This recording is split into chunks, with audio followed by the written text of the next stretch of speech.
Lo primero que hice fue dudar de mí mismo. Porque es jodido asumir que te están mintiendo en tu puta cara.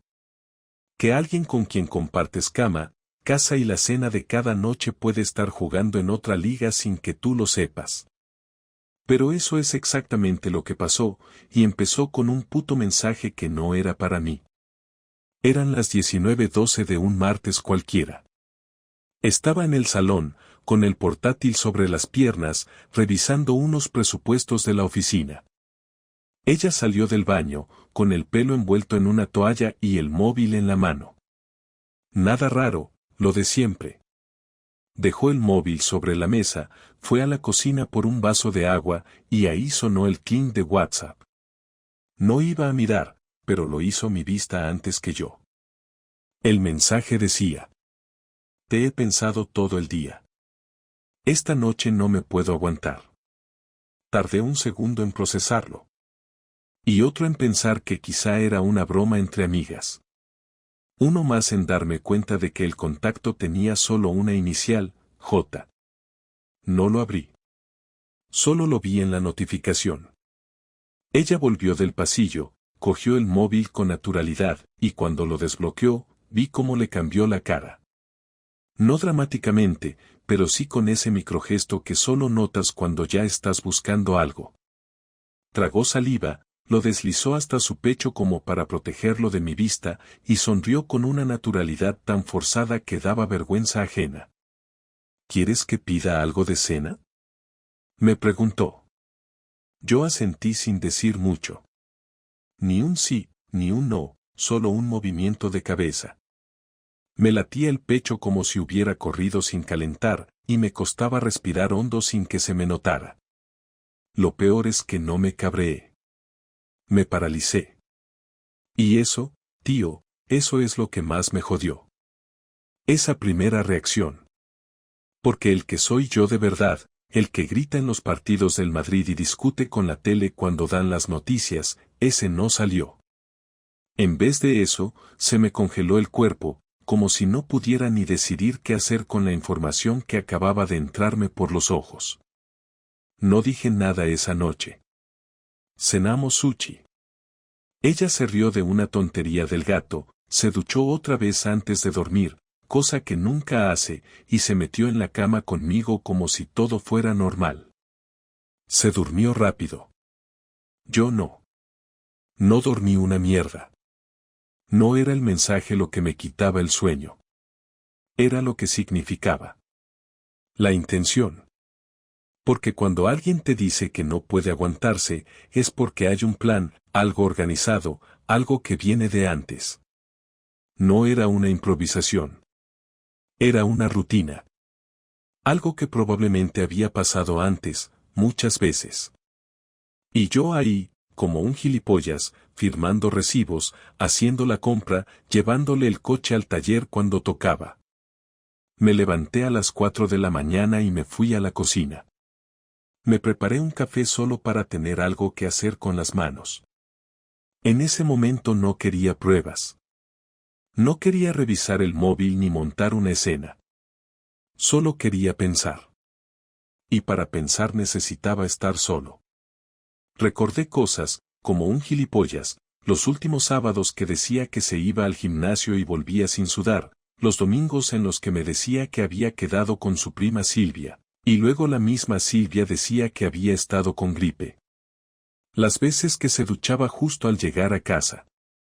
Las veces que decía que tenía sueño justo después de cenar y se iba a la cama sin ganas de hablar. O cuando me decía que estaba rara pero que no tenía nada. Mentiras pequeñas, camufladas de rutina. Y entonces se me ocurrió la peor idea de todas. No enfrentarlo. No buscar más pruebas. No montar el numerito. Solo observar. Dejar que se enrede sola. Mirar cómo se destruye lo que yo había construido creyendo que era fuerte. Una especie de experimento, si quieres llamarlo así. Una tortura autoimpuesta. Pero era mía. Así que no hice nada. Y eso fue lo más difícil de todo. Durante los siguientes días, me convertí en otro. No en plan raro ni frío, simplemente más atento. Más calculador. Me fijaba en los detalles.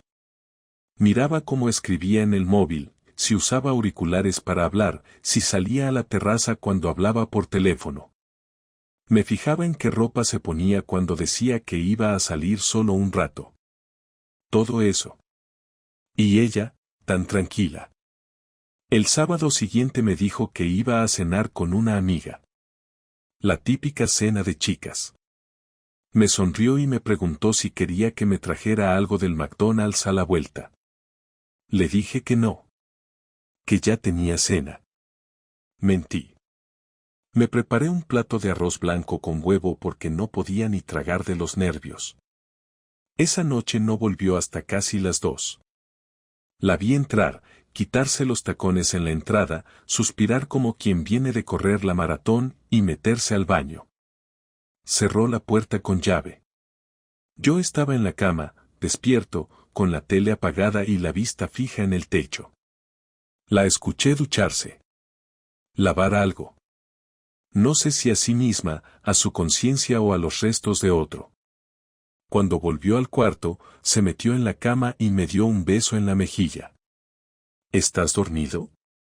Yo cerré los ojos y no respondí. Te quiero, susurró. ¡Qué puta ironía! El descubrimiento no fue una escena de película, ni una trampa preparada con cámaras escondidas o detectives privados, fue algo mucho más simple y mucho más humillante. Un jueves cualquiera, después de una semana larga de trabajo, decidí salir antes de la oficina. No fue premeditado, ni una corazonada ni nada parecido, simplemente no tenía ganas de seguir frente al ordenador y me pedí la tarde libre. Tomé el coche y conduje hasta casa pensando en que tal vez podríamos ir a cenar juntos, o dar un paseo, o al menos hablar, porque hacía días que hablábamos solo por obligación, y yo me negaba a aceptar que eso era lo normal. Cuando abrí la puerta, el silencio me pareció más pesado que de costumbre. La casa olía a perfume, uno distinto, más fuerte, como si alguien lo hubiese usado en exceso. Llamé su nombre una vez, y no contestó. Pensé que estaría en el baño o durmiendo, pero algo me hizo mirar hacia la mesa del salón. Su bolso estaba allí, el abrigo colgado en la silla, el móvil boca abajo al lado del vaso de agua. Fui directo al baño, vacío. Fui al dormitorio, también vacío. Fui al balcón, y entonces escuché un sonido que venía del pasillo, leve, pero claro. Era una risa ahogada, una voz masculina y el sonido de una cremallera. No reaccioné de inmediato, porque cuando uno se enfrenta a lo impensable el cerebro tarda en procesarlo. Me quedé inmóvil, con la mano apoyada en la pared, escuchando cada sonido como si fuera una prueba en un juicio. Y lo era. No necesitaba ver nada más, pero lo hice. Caminé despacio, con el corazón intentando salir del pecho, hasta la puerta del cuarto de invitados, esa habitación que casi no usábamos y que ella había empezado a ordenar las últimas semanas. La puerta estaba entreabierta. La empujé apenas unos centímetros y vi suficiente. Ella estaba allí, sobre la cama, desnuda, con un tipo que nunca había visto en mi vida. No me escondí, no cerré la puerta ni retrocedí, simplemente la miré. El tipo me vio primero, se apartó bruscamente y buscó su ropa. Ella se giró y cuando me vio, gritó mi nombre, pero su voz sonó ridícula, como si acabara de darse cuenta de que el mundo real aún existía. Javier, por favor, no es lo que piensas, dijo con los ojos abiertos, el cuerpo medio cubierto por una sábana. ¿Y qué cojones pienso, Laura? Respondí sin gritar, porque no me salía a gritar. Mi voz sonaba más calmada de lo que sentía. El otro tipo murmuró algo, intentando recoger sus cosas, y yo le hice un gesto con la mano para que se largara. Ni siquiera quise saber su nombre. Salió rápido, sin mirarme, y se fue sin decir palabra. Cuando la puerta principal se cerró, el silencio fue brutal. Ella se quedó sentada en la cama, con la cabeza entre las manos, sin atreverse a levantar la mirada. Yo me quedé de pie, sin saber qué hacer con los brazos, si cruzarlos, si golpear algo, si salir corriendo. No hice nada de eso. Caminé hacia la ventana, abrí las cortinas y miré hacia la calle. No sé por qué, pero necesitaba ver algo que no fuera ella. No quería que te enteraras así, dijo al fin, con una voz que parecía sacada de otro cuerpo. ¿Así cómo? Le respondí girándome hacia ella. ¿Desnuda en mi casa, en la cama donde dormimos hace una semana? No. Yo, balbuceó, y en ese momento me dio una rabia tan grande que sentí que si seguía hablando la iba a odiar para siempre. ¿Desde cuándo? Pregunté. Hace un par de meses, contestó bajando la cabeza, pero no tiene importancia, Javier. Esa frase fue la que me rompió del todo. No tiene importancia. Como si hubiera roto un plato, no una vida. Como si follar con otro fuera algo que se puede borrar con una disculpa. ¿No tiene importancia? Repetí despacio. Me estás diciendo en mi cara que lo que acabas de hacer no tiene importancia. Tú no entiendes, estaba confundida, me sentía sola, tú ya no estás presente, no me miras como antes, siempre estás cansado, distraído, distante, empezó a hablar rápido, con lágrimas que no sé si eran reales o si eran su manera de defenderse. No lo planeé, simplemente pasó, y no sé por qué lo hice, pero no quería hacerte daño.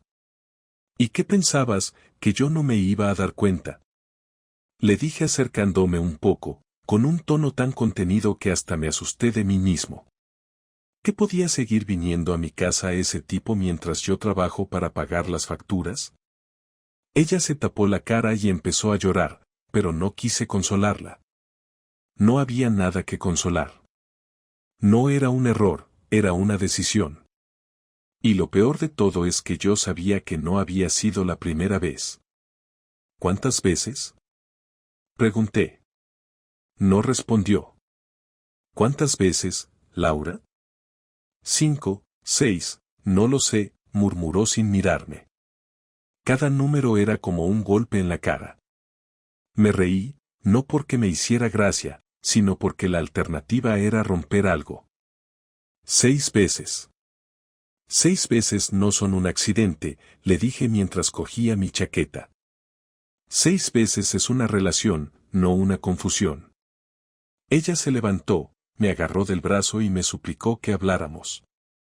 No lo entiendes, Javier, no se trata solo de eso, me siento vacía, todo entre nosotros se volvió rutina, no sé en qué momento dejamos de ser lo que éramos. Yo sí lo sé, le interrumpí. El momento en que decidiste abrir las piernas por aburrimiento. Se quedó inmóvil, con los ojos vidriosos, sin decir nada más. Salí de la habitación, recogí las llaves del coche y me fui sin mirar atrás. No sé cuánto tiempo conduje ni a dónde exactamente. Terminé aparcando cerca del río Henares, sin ningún motivo especial, solo porque necesitaba parar. Me quedé dentro del coche, con las luces apagadas, y ahí me vino todo encima. La rabia, la tristeza, la humillación, la sensación de haber sido el último en enterarme de algo que todos los demás probablemente ya sabían. No lloré. No soy de llorar. Pero me quedé con las manos en el volante, inmóvil, durante casi una hora. Pensé en todo lo que habíamos vivido, en cómo había confiado en ella ciegamente, en todas las veces que le había creído cuando decía que estaba cansada o que salía con sus amigas. Pensé también en mí, en cómo había dejado pasar señales por no querer parecer desconfiado, por no enfrentar lo que estaba delante de mis ojos. A medianoche volví a casa. Ella seguía despierta, sentada en el sofá, con los ojos hinchados. Cuando me vio entrar, se levantó rápido. No te vayas, me dijo. Ya estoy aquí, le respondí sin emoción. Déjame explicarlo, por favor. No hay nada que explicar, Laura. Lo vi, lo escuché, lo contaste. No necesito más. Podemos intentar arreglarlo, te lo juro, no quiero perderte. Me reí otra vez, pero sin alegría. No sé si te das cuenta de que ya me perdiste. Lo único que queda es decidir si me quedo a ver cómo te disculpas o si me voy a recuperar algo de dignidad. Ella se acercó, intentó tocarme la cara, pero me aparté. No te odio, Laura, pero no puedo mirarte sin ver lo que hiciste. Ella empezó a llorar otra vez, y esta vez no me quedé a escucharla. Fui al dormitorio, saqué una bolsa y metí lo primero que encontré, un par de camisas, un pantalón, el cepillo de dientes y la cartera. No planeaba irme para siempre, solo necesitaba aire. Antes de salir, me giré hacia ella, que seguía de pie, con la mirada perdida. No llames. No me busques. Mañana hablaremos, si puedo. Cerré la puerta y bajé las escaleras sin mirar atrás. En la calle el aire estaba frío y me hizo bien sentirlo. Caminé sin rumbo, solo pensando en que la vida que tenía hasta esa tarde se había terminado, sin ruido, sin pelea, solo con una verdad que ya no se podía esconder. Y así fue como lo supe todo. No por un detective, ni por un mensaje, ni por un rumor. Lo supe viéndolo con mis propios ojos. Y esa imagen, la de ella en nuestra cama con otro, se me quedó grabada tan profundamente que desde ese día cada vez que cierro los ojos la vuelvo a ver, con la misma luz, con el mismo silencio, con la misma calma absurda que precede a los desastres. Cuando volví a casa al día siguiente ya sabía lo que iba a hacer, no iba a hacerme el víctima, ni iba a encerrarme a llorar por los rincones, pero tampoco iba a perdonarla sin consecuencias, así que entré con calma. Sin saludarla, fui directo a la cocina, me preparé un café y esperé a que saliera del dormitorio, y cuando lo hizo, estaba maquillada, arreglada, con ese mismo gesto de siempre, como si fuera a pasar un día normal, pero nada era normal, ni la forma en que me miraba ni el silencio incómodo que llenaba el pasillo entre nosotros, y aún así se atrevió a hablar, como si tuviera algo que decir que pudiera hacer que lo de ayer dejara de ser lo que fue, y eso me cabreó aún más. He estado pensando en todo lo que pasó, dijo mientras se apoyaba en la pared, cruzando los brazos como si estuviera incómoda en su propia casa, y yo la miré sin responderle de inmediato, porque no tenía claro si quería escucharla o si solo quería decirle que se callara, que ya era tarde para explicaciones, pero necesitaba entender por qué, aunque no sirviera de nada. ¿Y llegaste a alguna conclusión útil o solo estás ensayando excusas nuevas? Le dije con voz baja, sin levantar la mirada del café, esperando que me dijera algo diferente, algo que no fuera la misma lista de frases vacías que había soltado la noche anterior, pero no, empezó igual. No quiero que esto nos destruya, no fue premeditado, no planeé hacerte daño, pero me sentía sola, tú te alejaste, siempre estás cansado, estresado, parecía que ni me veías. Dijo tan rápido que parecía un discurso memorizado, y entonces sí levanté la cabeza y la interrumpí antes de que siguiera. No digas que no fue planeado, porque abrir la puerta de esta casa a un desconocido, desnudarte, acostarte en nuestra cama y follar con él no es un accidente, es una serie de decisiones, una detrás de otra, y no es mi estrés ni mi cansancio el que te metió en esa cama con él, fuiste tú, completamente consciente de lo que hacías, y mientras hablaba, vi cómo se le deshacía la cara, porque no se esperaba que le dijera las cosas así, sin gritar, sin llorar, sin drama, solo con la verdad directa. No lo invité aquí, él vino, fue una situación que se me fue de las manos, intentó justificar, pero ya era tarde para eso, yo no quería detalles, no quería la escena completa, solo necesitaba verla admitir lo que era. ¿Cómo se llama? Pregunté, no porque me importara el nombre, sino porque quería verla incómoda, quería que dijera ese nombre en voz alta en nuestra cocina. Julián, respondió bajando la mirada. ¿Cuántas veces estuviste con él? No solo en esta casa, le dije mientras dejaba la taza sobre la encimera, con la calma forzada de quien ya no siente nada más que decepción. Unas 10, dijo después de una pausa larga, y no sé si fue el número o la forma en que lo dijo, como si no supiera si contarlas o si redondear, pero eso fue lo que me encendió por dentro. 10 veces, 10 oportunidades que tuviste para frenar esto, y no lo hiciste, lo mantuviste, lo alimentaste, lo repetiste, y aún así estás aquí intentando que piense que todo esto fue por mi culpa, que fue porque yo no te prestaba atención, como si un matrimonio se mantuviera solo con miradas y cenas románticas, dije sin moverme de mi sitio, y ella se tapó la cara con las manos, pero no dije nada más. Fueron minutos largos, sin palabras, solo respiraciones tensas y una pared invisible entre nosotros que ya no se iba a romper, y cuando por fin volvió a hablar, fue con una voz distinta. Sé que lo arruiné todo, no vengo a justificarme, solo quiero que sepas que me equivoqué, que quiero arreglarlo, no sé cómo, pero quiero que lo intentemos, porque te quiero, porque no quiero perderte. Y ahí fue cuando me di cuenta de que ella seguía pensando que esto se podía reparar con voluntad y frases bonitas, como si fuera una pelea por quien no bajó la basura. ¿Y qué parte de lo que hiciste entra dentro de quererme? Porque lo que hiciste se hace cuando uno ya no siente nada, cuando la otra persona ya no te importa, le dije sin alterarme, y eso la descolocó más que si le hubiera gritado. Ella no dijo nada más, se fue al dormitorio y cerró la puerta. Yo agarré las llaves y salí a caminar, necesitaba pensar sin verla, sin oírla, sin tenerla cerca. Caminé durante 1 hora por el centro de Alcalá, sin rumbo, sin saber qué quería hacer, solo sabiendo que algo tenía que cambiar.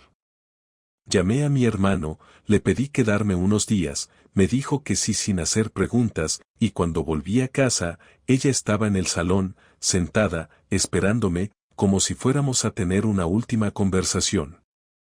Voy a irme unos días, le dije apenas crucé la puerta, necesito espacio, necesito no verte, no escucharte, no imaginar lo que hiciste en cada rincón de esta casa, y mientras hablaba, vi que se mordía los labios, como si cada palabra le doliera, pero no me detuve.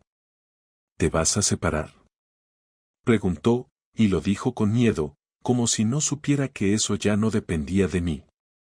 No lo sé aún, pero lo estoy considerando seriamente, no puedo vivir en un sitio donde ya no me siento seguro, donde no sé si todo lo que viví fue real o solo una fachada que construiste para que no sospechara. Y ahí fue cuando vi algo distinto en sus ojos, como si por primera vez entendiera el peso de lo que había hecho. Preparé una mochila pequeña, metí algo de ropa y me fui. Dormí en el sofá de mi hermano, comí sin apetito, hablé poco, pero al menos no tenía que verla. Pasaron 3 días así. El 4.º día me llamó. No contesté. Me dejó un mensaje, decía que me extrañaba, que había hablado con su madre, que estaba destrozada. Borré el mensaje sin escucharlo completo. No es que no me doliera. Es que no quería permitirle el lujo de seguir entrando en mi cabeza con su culpa fingida, con su versión de los hechos. El domingo por la noche me llamó otra vez. Esta vez contesté. Dime, le dije sin ganas. Solo quería saber si podemos hablar, solo eso, sin gritos, sin reproches, respondió con esa voz suave que usaba cuando quería calmar las cosas. Mañana. A las 6. En casa. No antes, y colgué. No sabía si iba a decirle que esto se acabó o si simplemente necesitaba verla una última vez para decidirlo. Pero ya tenía claro que nada volvería a ser igual. Ella ya no era mi esposa. Solo era la mujer con la que había vivido, la que tomó 10 veces la misma decisión consciente de que eso me destruiría. Y ahora me tocaba a mí tomar una decisión igual de consciente. Llegué a casa unos minutos antes de las 6 y ella ya estaba allí, sentada en el sofá con la mesa del salón llena de papeles, como si quisiera darme la impresión de que estaba preparando algo serio, algo racional, pero lo único que pensé fue que no había nada que planificar porque lo esencial ya estaba roto y los documentos no iban a arreglarlo. Me senté frente a ella, sin quitarme la chaqueta, y esperé a que hablara, porque no pensaba empezar yo. Laura me miró un rato sin decir nada, con los ojos rojos, las manos apretadas una contra la otra y la respiración irregular, como si estuviera a punto de rendirse antes incluso de comenzar, y al final se decidió. He estado pensando mucho estos días y no espero que me perdones, pero quiero que entiendas que lo que hice no fue para lastimarte, fue un error, uno muy grave, lo sé, pero no fue con intención de destruir lo que teníamos. Me sentía desconectada, perdida, y busqué algo que me hiciera sentir viva, aunque suene absurdo, no buscaba a otra persona, solo escapar de lo que me estaba consumiendo, dijo sin pausas, mirando al suelo, con una voz temblorosa que no parecía la suya. Yo la dejé hablar, pero cada palabra que salía de su boca me sonaba ensayada, como si hubiera pasado días repitiendo la versión de los hechos que la dejaba menos culpable, y eso me provocó una sensación de cansancio profundo, de estar escuchando un discurso vacío.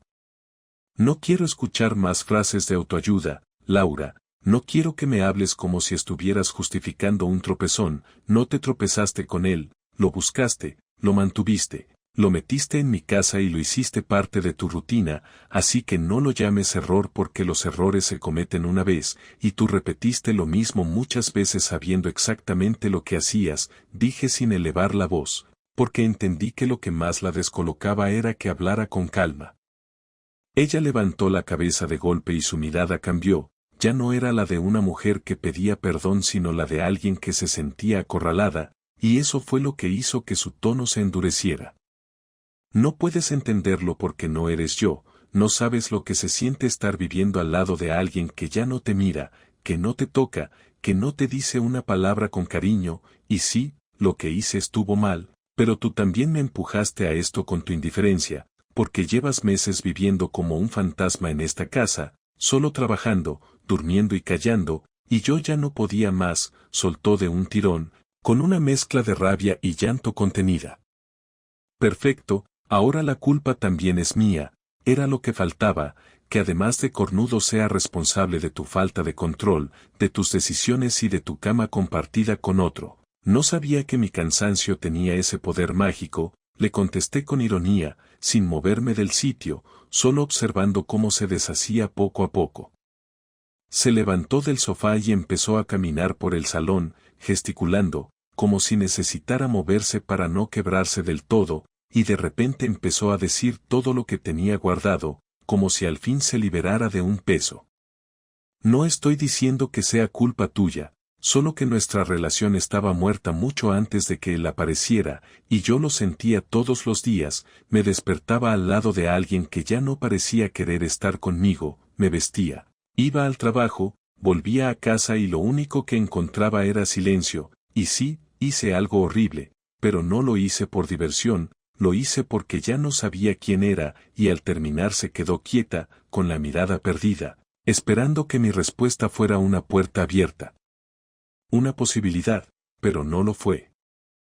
No me importa si la relación estaba mal, si te sentías sola o si te faltaba cariño, eso se habla, no se resuelve follando con otro, eso no es valentía ni búsqueda personal, es cobardía, es elegir el camino fácil, el de destruir lo poco que quedaba en lugar de intentar arreglarlo, y eso dice todo sobre quién eres realmente, dije despacio, y vi cómo cada palabra la golpeaba, pero no paré, porque ya no tenía nada que proteger. Hubo un silencio largo, incómodo, y ella volvió a sentarse, exhausta, como si toda la energía se le hubiera ido. Saqué de mi bolsillo las llaves del piso y las dejé sobre la mesa.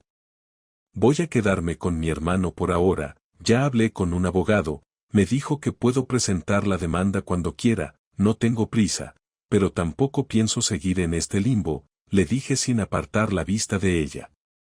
¿De verdad vas a divorciarte?, preguntó con una mezcla de miedo y resignación. Sí, no quiero compartir nada más contigo, ni esta casa ni el apellido ni la rutina de fingir que todo está bien, ya no confío en ti, y sin confianza no hay nada que valga la pena salvar, le respondí con la mayor frialdad que pude. Ella intentó tocarme la mano, pero me aparté, no con violencia, solo con distancia. No puedo imaginar mi vida sin ti, no sé cómo llegamos a esto, no quiero perderte, Javi, te lo juro, no quiero, dijo casi sin voz. Ya me perdiste, Laura, lo que queda es el eco de lo que fuimos, y ese eco no va a durar mucho, fue lo último que dije antes de levantarme y caminar hacia la puerta. Ella me siguió, llorando, repitiendo mi nombre, pero no me detuve. Cerré la puerta detrás de mí y bajé las escaleras con una calma extraña, como si cada paso pesara menos que el anterior, y cuando salí a la calle respiré hondo, no porque me sintiera libre ni porque estuviera bien, sino porque necesitaba continuar con algo que tuviera sentido. Durante las semanas siguientes mantuvimos contacto solo por mensajes, la mayoría sobre cosas prácticas, facturas, cuentas, muebles. Ella intentaba a veces colar frases de arrepentimiento, promesas de cambio, pero yo respondía solo lo necesario. Mi abogado me explicó los pasos a seguir y me pidió pruebas del adulterio para acelerar el proceso. No tuve que buscar mucho, tenía suficiente con lo que había visto, con las fechas de sus mensajes, con las facturas del hotel que aparecieron en la cuenta conjunta, y con la simple admisión de ella en mi grabación del día que la confronté. Me dijo que con eso bastaba para que el proceso fuera rápido y sin discusión. Un viernes me llegó el borrador del documento de separación, lo leí varias veces, y en cada línea sentí una mezcla de alivio y rabia, porque cada palabra burocrática representaba un pedazo de mi vida convertido en trámite. Fui a firmarlo el lunes, sin avisarle, y esa misma tarde recibí su llamada, gritando que no podía creer que lo hiciera sin hablarlo antes. Ya lo hablamos, Laura, muchas veces, solo que tú no quisiste escuchar, le dije al teléfono mientras salía de la notaría. ¿Y eso es todo? ¿Así de fácil borras todo? Preguntó llorando. No lo borro, lo termino, que es distinto, porque lo que hiciste tú no se borra aunque pasen 20 años, respondí antes de colgar. Esa noche dormí en paz por primera vez en semanas. No porque estuviera feliz, sino porque la decisión estaba tomada y ya no había vuelta atrás. No había más discusiones ni más explicaciones, solo el vacío que quedaba después de cortar algo que llevaba demasiado tiempo pudriéndose. Los días siguientes fueron extraños, me sentía liviano y a la vez vacío, pasaba horas mirando el techo del cuarto de mi hermano, pensando en lo absurdo que era que una vida entera se pudiera deshacer en cuestión de minutos. Sin gritos, sin dramatismo, solo con una firma y un portazo. Algunos amigos me dijeron que saliera, que me distrajera, que no valía la pena amargarse, pero no necesitaba distracción, necesitaba entender cómo no vi venir todo esto, cómo me acostumbré tanto a la rutina que ni siquiera noté que ella ya no estaba conmigo mucho antes de irse con otro.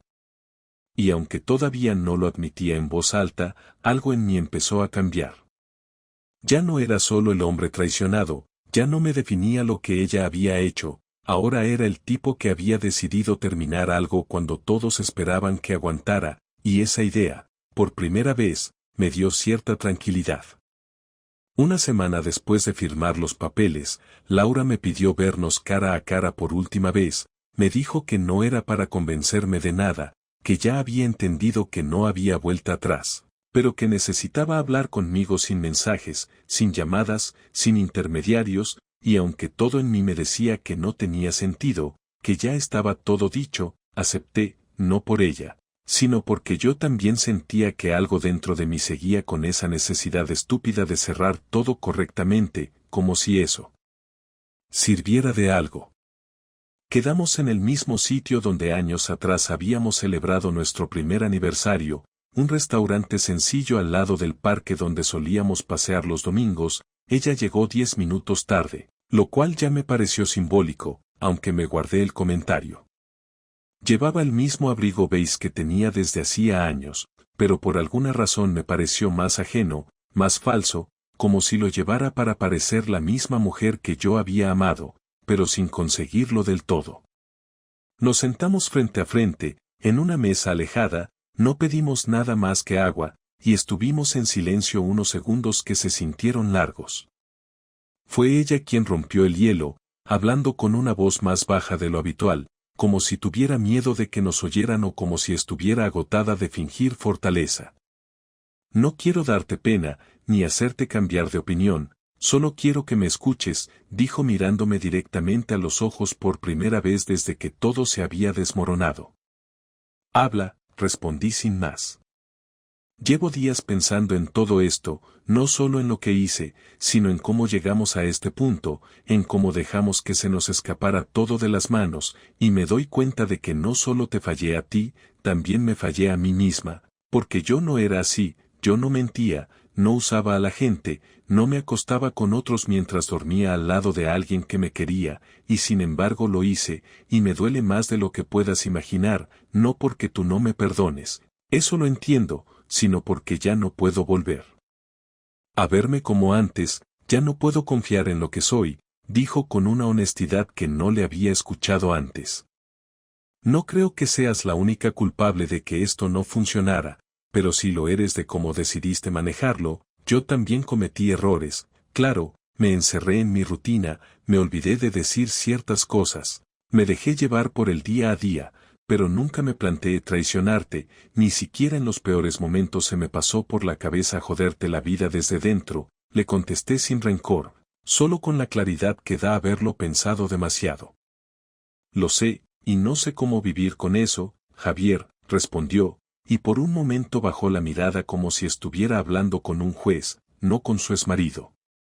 No tienes que vivir con eso como si fuera una cadena perpetua, lo que hiciste ya está hecho, y ahora tendrás que ver qué haces con eso, no conmigo, no con lo que fuimos, sino con lo que te queda, le dije mientras observaba sus manos sobre la mesa, temblorosas, desprotegidas, como si no supiera qué hacer con ellas. A veces me despierto por la noche y tengo que recordarme que esto es real, que ya no estás, que no voy a escucharte entrar a la cocina por la mañana ni a dejar las llaves en la entrada, y no lo digo por dramatismo. Lo digo porque aún no me acostumbro a la idea de que lo rompí todo con mis propias manos, dijo con una calma extraña. Eso es porque aún estás en fase de duelo, y lo entiendo, yo también lo estoy, pero lo que me hace seguir adelante es saber que no me fallé a mí mismo, que aguanté hasta el final siendo quien dije que era, sin doble cara. Le respondí con esa mezcla de dolor y convicción que no había sentido nunca antes. ¿Tú crees que algún día podremos mirarnos sin que todo esto pese tanto? Preguntó con una mirada cargada de esa nostalgia que uno solo tiene cuando ya perdió todo. No lo sé, pero tampoco voy a vivir esperando que eso pase, yo tengo que reconstruirme desde donde estoy ahora, sin ti, sin la idea de ti, sin ese plan de vida que ya no existe, y sé que va a doler, pero al menos va a doler de frente, le dije sin dudar. Nos quedamos en silencio, como si los dos supiéramos que eso era todo, que no habría más explicaciones, ni promesas, ni intentos de reparación. Ella se levantó primero, sacó algo del bolso y lo dejó sobre la mesa, era una nota escrita a mano, un par de frases. No la leí ahí, esperé a que se fuera.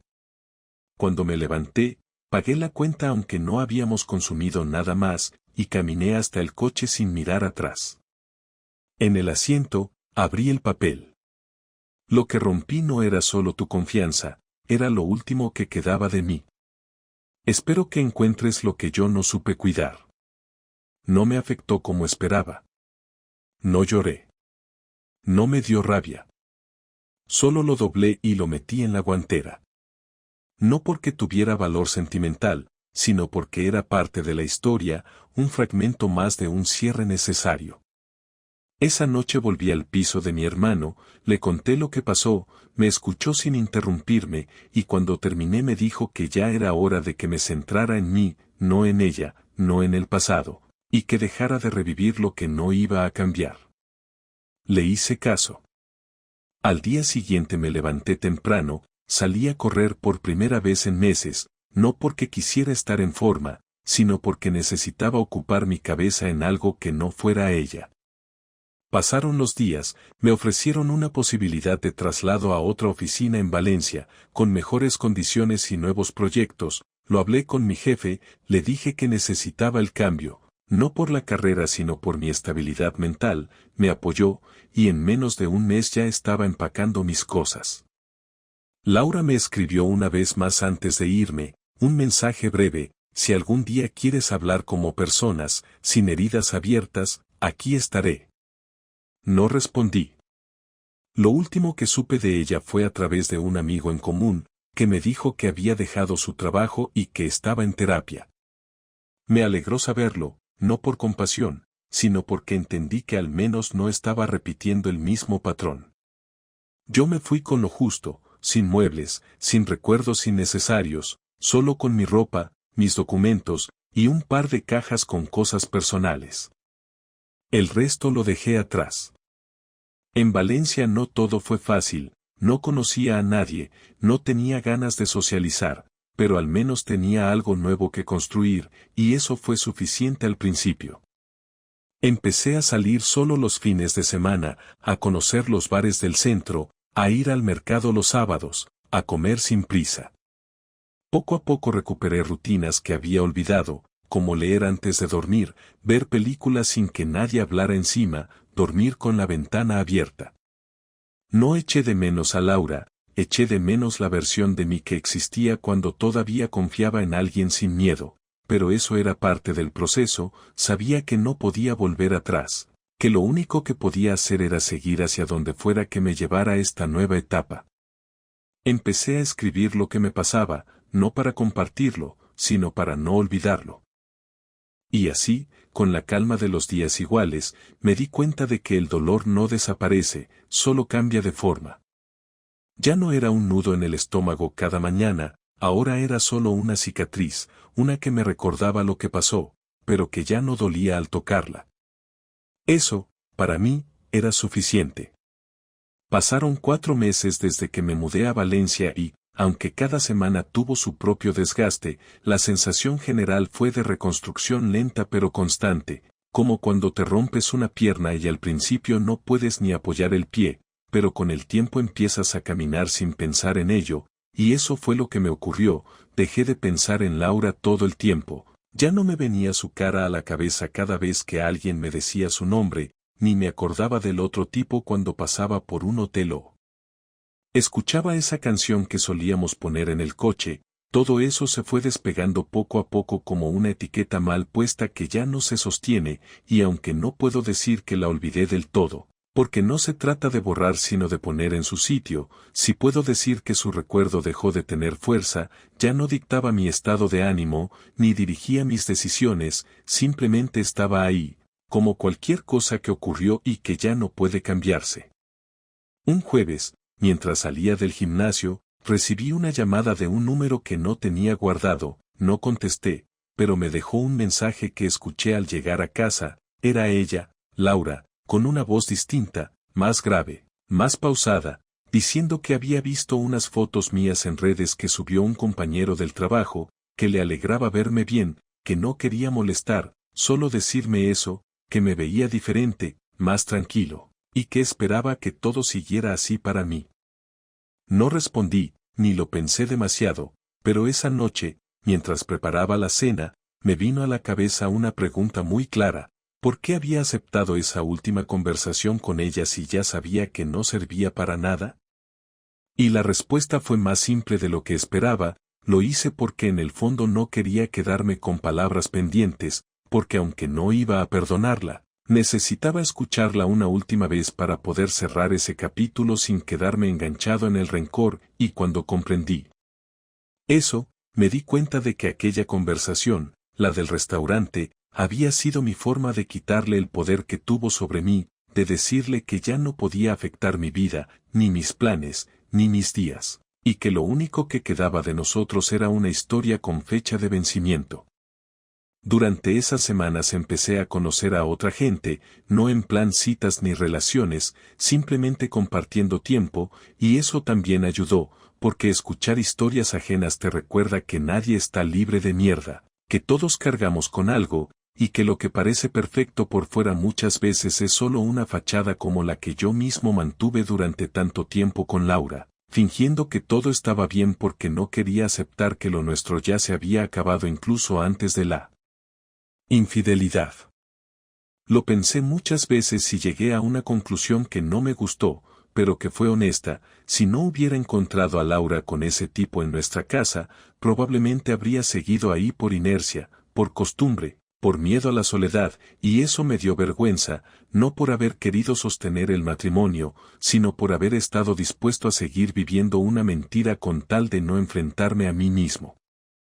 Un día recibí una carta en el buzón de la oficina, sin remitente, con mi nombre escrito a mano, la abrí sin pensar mucho y era de ella, 3 páginas enteras, no pidiendo perdón ni queriendo volver, sino contando su proceso, su terapia, sus sesiones semanales, las cosas que había descubierto de sí misma, cómo había crecido enfrentando lo que hizo sin buscar excusas, me hablaba de su infancia, de su necesidad constante de validación, de cómo nunca aprendió a estar sola sin buscar atención en otros, y aunque la carta no buscaba compasión, se notaba que había sido escrita para aliviar algo, no en mí, sino en ella, porque necesitaba decirlo, ponerlo en palabras, y no supe si agradecerle o tirarla a la basura. La leí 2 veces, la guardé en un cajón, y no contesté.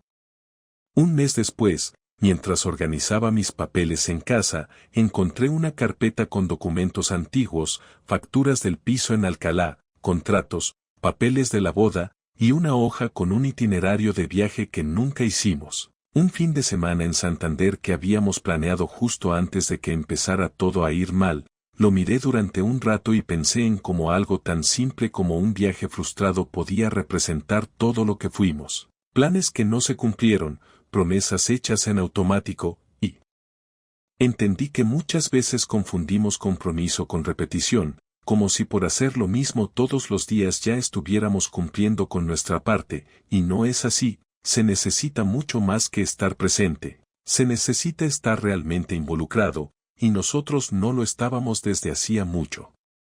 No volví a saber de Laura, al menos no directamente. Algún conocido me decía de vez en cuando que estaba trabajando en otra empresa, que había vuelto a casa de sus padres por un tiempo, que ya no salía con nadie, pero no le presté atención, porque era como escuchar sobre alguien que ya no forma parte de tu vida, un nombre que ya no despierta nada, y así fue como su presencia se fue desvaneciendo por completo, hasta que un día, sin darme cuenta, pasé una semana entera sin pensar en ella ni una sola vez, y cuando me di cuenta de eso, sonreí, no por alegría, sino por certeza. Hoy puedo decir que estoy bien, no feliz todo el tiempo, pero bien, tranquilo, con paz en las decisiones que tomé, y con una idea clara de lo que quiero para mi vida. No busco una historia perfecta, ni una pareja ideal, solo alguien con quien no tenga que fingir, con quien la sinceridad no sea una amenaza, y si eso no llega, también estoy bien solo, porque aprendí que prefiero mi soledad honesta que la compañía de alguien que me hace dudar de todo.